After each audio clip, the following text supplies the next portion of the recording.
Very happy to be a part of my brother's film Santosh film. Please ಬನ್ನಿ, ನೀವು ಯಾಕೆ ಅಲ್ಲಿ ಕೂತಿದ್ದೀರಾ? ನೀವು ಸ್ವಲ್ಪ ನಮ್ಗೆ ಎಷ್ಟೆಲ್ಲ ತೊಂದರೆ ಕೊಡ್ತೀರಾ ಅನ್ನೋದನ್ನ ಹೇಳೋಣ, ಬನ್ನಿ ಮಾತಾಡೋಣ. One thing I have to tell about Santosh is very, madam ಹೇಳ್ದಂಗೆ ವೆರಿ ಹಾರ್ಡ್ ವರ್ಕಿಂಗ್, ಡೆಡಿಕೇಟೆಡ್. ಅಷ್ಟೇ ಸಿನಿಮಾದಲ್ಲಿ ಕಂಪ್ಲೀಟ್ ಇನ್ವಾಲ್ವ್ಮೆಂಟ್ ತಗೊಂಡು ಈ ಚೆಂಕೋಲನ ಇದು ಮಾಡಿದ್ದಾರೆ. ಆಲ್ಮೋಸ್ಟ್ ಒಂದು 2-3 ತಿಂಗಳು ಅಲ್ಲ 4 ತಿಂಗಳ ಮೇಲೆ, ನವಂಬರಿಂದ ನನ್ನನ್ನು ಹಿಡಿಯೋಕ್ಕೆ ನೋಡ್ತಾ ಇದ್ದಾರೆ. ನಾನು ತಪ್ಪಿಸ್ಕೊಳ್ಳೋಣ ಅಂತ ನೋಡಿದೆ, ಬಟ್ ಆದರೂ his love, really his love and dedication ನಿಜವಾಗ್ಲೂ ಯು ಒನ್ ಇಟ್. ಸೊ ನಾನೇನು ಅಷ್ಟು ದೊಡ್ಡ ಟೆಕ್ನಿಷಿಯನ್ ಅಲ್ಲ ಬಡಿ, ಬಟ್ ಏನಂದರೆ once I saw the film and the motion poster, so when you showed it, the vision and the teaser and once I saw the film, seriously ನನಗೇನು ಅನಿಸ್ತು ಅಂದರೆ ಇದನ್ನು ನಾನು ಮಾಡದಿದ್ರೆ definitely I am going to lose one of golden opportunity and a very beautiful film in the list of my career ಅಂತ ಅಂದ್ಕೊಂಡು definitely I agreed for it. But ಕೆಲಸ ಮಾಡೋದು ತುಂಬಾ ಕಾಟ ಕೊಡ್ತಾರೆ, ಬಂದು ಪಕ್ಕದಲ್ಲೇ ಕೂರ್ತಾರೆ. ಆ ರೂಮ್ಗೆ ಹೋದ್ರೆ ಅಲ್ಲಿ ಬರ್ತಾರೆ, ಈ ರೂಮ್ಗೆ ಹೋದ್ರೆ ಇಲ್ಲಿ ಬರ್ತಾರೆ. ಬಿಟ್ಟಿಲ್ಲ ಅಂತ ನಾನು ತಪ್ಪಿಸ್ಕೊಂಡು ಹೋಗೋಣ, ನಾನು ಮಂಗಳೂರು ಫಾರ್ಮ್ಗೆ ಹೋದೆ, ಅಲ್ಲೂ ಬಂದರೆ 2 ದಿನ ಕೂತು ಫೈನಲೈಸ್ ಮಾಡಿ. But lovely guy and I wish you all the best and thank you for making me join your journey and let's make it happen. And I'm sure ನಮ್ಮ ಕನ್ನಡದ ಜನ they've always supported and ಹೊಸಬರನ್ನು ಬೆಳೆಸಿದ್ದಾರೆ, ಝೀರೋಗಳನ್ನು ಹೀರೋಗಳನ್ನಾಗಿ ಮಾಡಿದ್ದಾರೆ. When I also started, I was with Savari and Ganesha, especially Anant Nag sir and Jaggesh sir, Dinesh Babu sardu direction.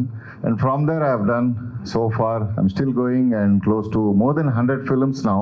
So it's all across all the languages, and it's all because mainly ನಾನು ಕನ್ನಡದಲ್ಲಿ ಜಾಸ್ತಿ cinema ಮಾಡಿರೋದು. ಹಾಗಾಗಿ ನಮ್ಮ ಜನ definitely ನಮ್ಮನ್ನು ಆಶೀರ್ವಾದ ಮಾಡ್ತಾರೆ.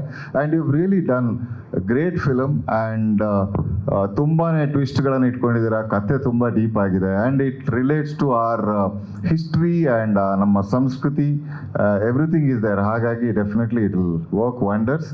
And thank you, and I'm very proud to be part of this film and all the best.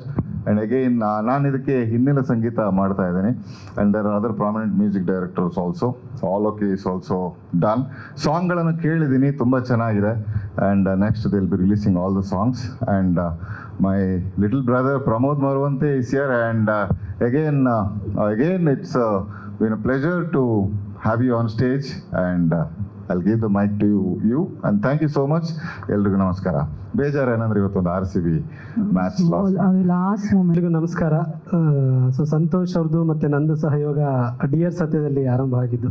So ಅದರಲ್ಲಿ 2 ಹಾಡುಗಳನ್ನು ಬರೆಸಿದ್ರು. ಅದಾದಮೇಲೆ ಅವರು ಆವಾಗವಾಗ ಮೆಸೇಜ್ ಮಾಡೋರು, ಒಂದಿಷ್ಟು ಐಡಿಯಾಸ್ಗಳನ್ನು ಹೇಳೋರು, ನನ್ನ ಜೊತೆ ಶೇರ್ ಮಾಡೋರು, ಇನ್ಪುಟ್ಸ್ಗಳನ್ನು ಕೇಳೋರು, ಹಾಗೆ ಆವಾಗವಾಗ ಮಾತಾಡ್ತಾ ಇದ್ವಿ. ಸೊ ಈ ಸಬ್ಜೆಕ್ಟ್ಗೆ ಮತ್ತೆ ನನ್ನನ್ನು ನೆನಪು ಮಾಡಿಕೊಂಡು ಹಾಡನ್ನು ಬರೆಸಿದ್ರು. ನಾನು ಆ್ಯಕ್ಚುಲಿ ಅವರು ಬರೀ ಆ್ಯಕ್ಟಿಂಗ್ ಮಾಡ್ತಿದ್ದಾರೆ ಅಂತ ಅಂದ್ಕೊಂಡೆ, ಬಟ್ ಅವರು ನಿರ್ದೇಶನ ಮಾಡ್ತಾ ಇದ್ದಾರೆ ಅಂದಾಗ ತುಂಬಾ ಖುಷಿ ಆಯಿತು. ಯಾಕಂದರೆ ಇಷ್ಟು ವರ್ಷದ ಎಕ್ಸ್ಪೀರಿಯನ್ಸ್ಗಳನ್ನು ಅವರಲ್ಲಿ ಏನಿದೆ, ಒಂದು ಕ್ರಿಯೇಟಿವಿಟಿ ಆಗಿರ್ಬೋದು, ಒಂದು ಎಕ್ಸ್ಪೀರಿಯನ್ಸ್ ಇರುತ್ತೆ, ಅದನ್ನು ನಿರ್ದೇಶನಕ್ಕೆ ಹಾಕ್ತಾರೆ. ತುಂಬಾ ಖುಷಿ. ನಾನು ಅಂದ್ಕೊಂಡೆ ಒಂದು ನಾರ್ಮಲ್ ಒಂದು ಕಮರ್ಷಿಯಲ್ ಸಬ್ಜೆಕ್ಟ್ ಆಗಿರ್ಬೋದು ಅಥವಾ ಒಂದು ಲವ್ ಸಬ್ಜೆಕ್ಟ್ ಏನೋ ಚೂಸ್ ಮಾಡ್ಕೊಂಡಿರ್ತಾರೆ ಅಂತ. ಬಟ್ ಅವ್ರು ಹೇಳಿದಾಗ, ನನಗೆ ಸಾಂಗ್ ಬ್ರೀಫ್ ಮಾಡಿದಾಗ ಅನಿಸ್ತು ತುಂಬ ಆಳವಾದಂಥ ಒಂದು ಹಿಸ್ಟಾರಿಕ್, ಈ ಥರ ಸಬ್ಜೆಕ್ಟ್ಗಳಿಗೆ ಆ್ಯಕ್ಟಿಂಗ್ ಮತ್ತು ನಿರ್ದೇಶನ ಎರಡೂ ಮಾಡೋದಕ್ಕೆ ಒಂದು ನಮ್ಮ ಆಡು ಭಾಷೆಯಲ್ಲಿ ಹೇಳೋದರ ದಮ್ ಬೇಕು. ಸೊ ಆ ಥರದ ಒಂದು ಸಂಕಲ್ಪವನ್ನು ಮಾಡಿ ಈ ಸಿನಿಮಾವನ್ನು ನಮ್ಮ ತೆರೆಗೆ ತರ್ತಾ ಇರೋದಕ್ಕೆ ಅಭಿನಂದನೆಗಳನ್ನು ಸಲ್ಲಿಸೋದಕ್ಕೆ ಇಷ್ಟಪಡ್ತೀನಿ. ಸೊ ನಾನು ಈ ಸಿನಿಮಾದಲ್ಲಿ ಒಂದು ಹಾಡನ್ನು ಬರೆದಿದ್ದ ಮೆಲಡಿ, ಅದು ಜೋ ಕೋಸ್ಟಾ ಅಂತ ಹೊಂದಿಸಿ ಬರೀರಿ ಸಿನಿಮಾ ಏನು ಮಾಡಿದ್ರು, ಆ ವೆರಿ ಟ್ಯಾಲೆಂಟೆಡ್ ಗೈ. ಸೊ ಅವರ ಟ್ಯೂನ್ಗೆ ನಾನು ಹಾಡನ್ನು ಬರೆದಿದ್ದೀನಿ. So thank you so much sir, thank you so much. ಒಳ್ಳೇದಾಗಲಿ ಎಲ್ಲ ತಂಡದ ಎಲ್ಲ ತಂತ್ರಜ್ಞರಿಗೆ, ಒಳ್ಳೇದಾಗಲಿ. And Mani sir amazing BGM. ಮತ್ತು ಇನ್ನೊಂದು, ನೀವು ನೋಟಿಸ್ ಮಾಡಿದ್ರೆ ನಿಮ್ಗೆ ಅನಿಸಿರುತ್ತೆ ಈ ಟೀಸರ್ ನೋಡ್ಬೇಕಾದ್ರೆ ಇದು ಯಾರದ್ದು ಗುರು ವಾಯ್ಸು ಅಂತ, ಮಣಿ ಸರ್ದೇ ವಾಯ್ಸು ಅದು. So thank you so much.